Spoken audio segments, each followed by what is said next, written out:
Hi everyone, welcome to another Facebook Live. I'm Dr. Alexis Conason. For those of you who don't know me, I'm a clinical psychologist. I'm in private practice here in New York City, and I am the founder of the Anti-Diet Plan.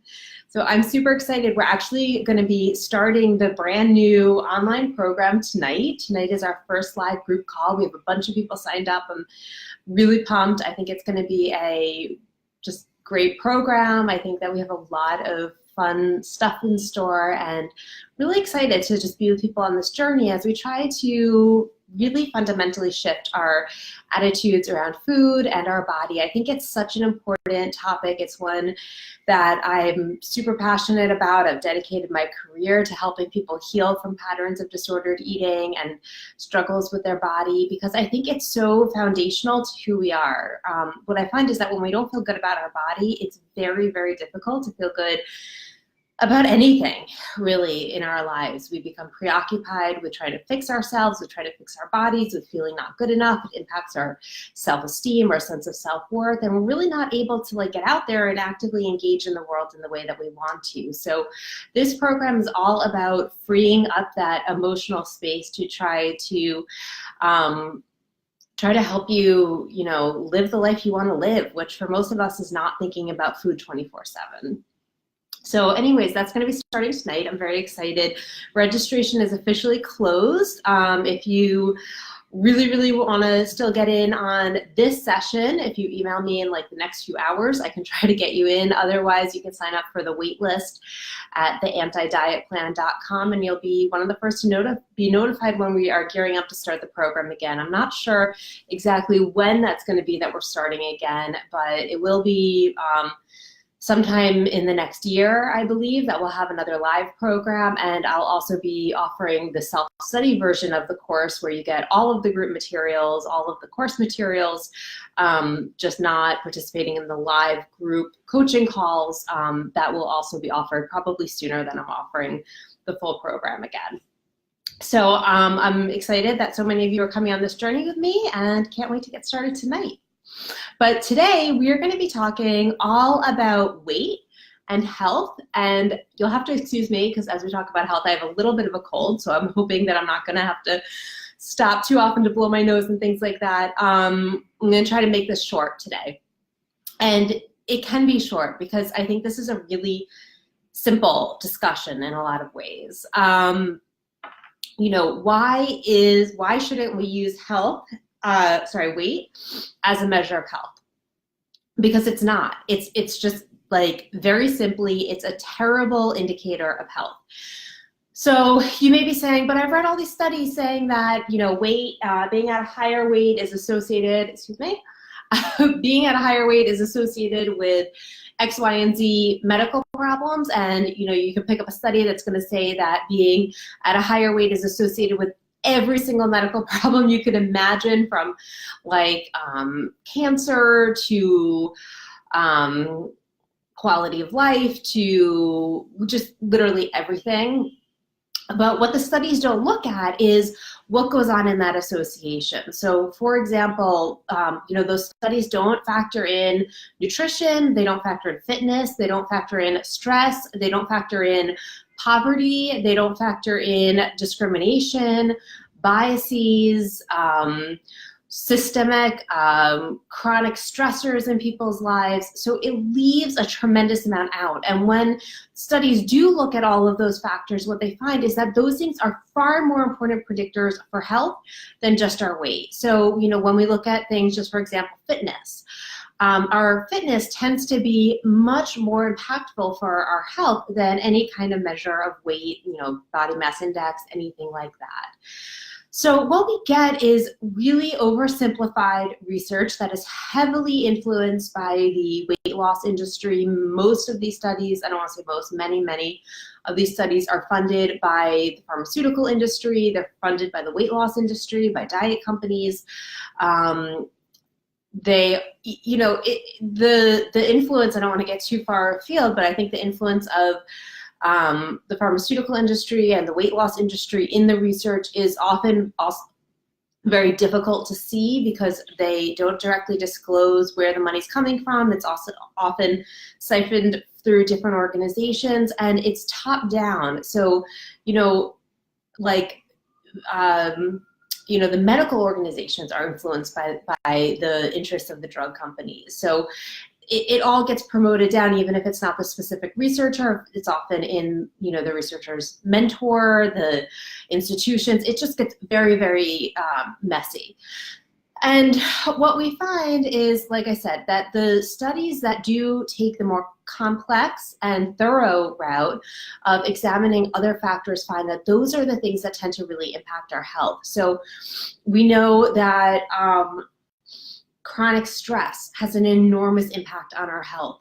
Living in a larger body that tends to be marginalized in our culture, that is a chronic stress. Weight stigma, we know, is independently associated, internalized weight stigma studies have found is independently associated with metabolic disease.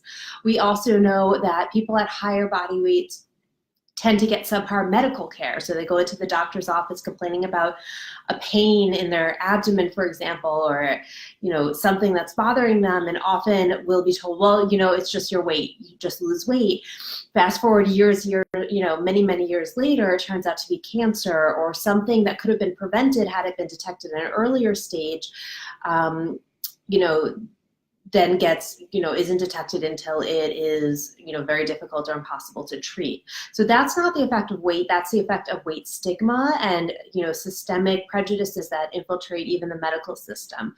And of course, that person is going to get put into the research as a higher weight person who has cancer, who had a more serious kind of cancer. Was it because of their weight, or was it because they didn't get the medical care that they needed that would have treated this ailment at an earlier stage with much better results? So for example, someone at a lower weight might have gone into the same doctor and said, I have this ache and pain, and it might have been taken a lot more seriously, and the person might have been the person in a smaller body might have been ordered for a CAT scan or something that would have picked up that cancer at like a stage 1 where it would have been very treatable.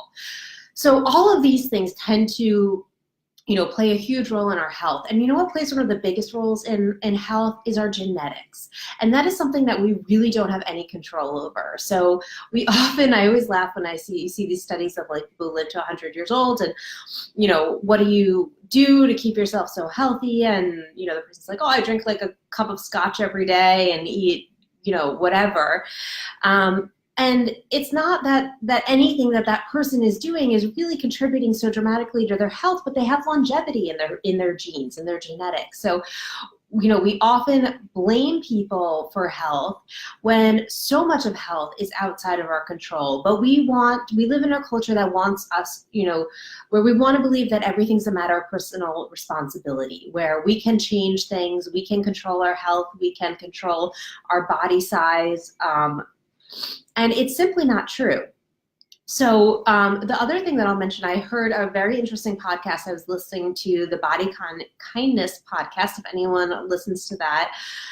It's an awesome podcast hosted by Rebecca Scritchfield. And their most recent episode, I believe, or last week's episode, was looking at kind of this question of like, why is weight such a lousy indicator of health? And one thing that they found was that, a lot of the reports, linking higher weight with health behaviors don't factor in that there's the same issues in lower weight people as well. So for example, I think they said, I don't remember the exact statistic. I really recommend anyone who's interested to go back and listen to the show.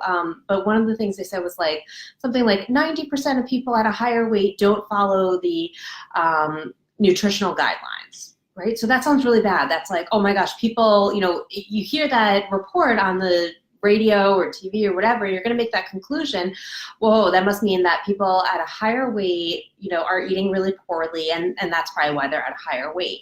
But the other side of the story is that 90% of people at a lower weight don't follow the nutritional guidelines. Basically, nobody's meeting the nutritional recommendations.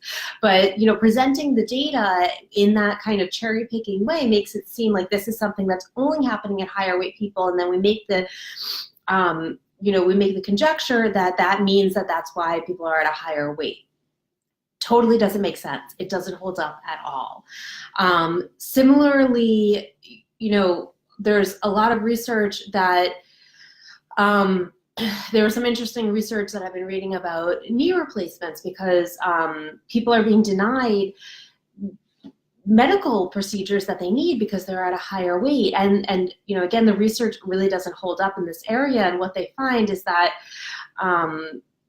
people who are at a higher weight, I think, have actually lower incidence of that the joint replacement tends to last longer in people at a higher weight.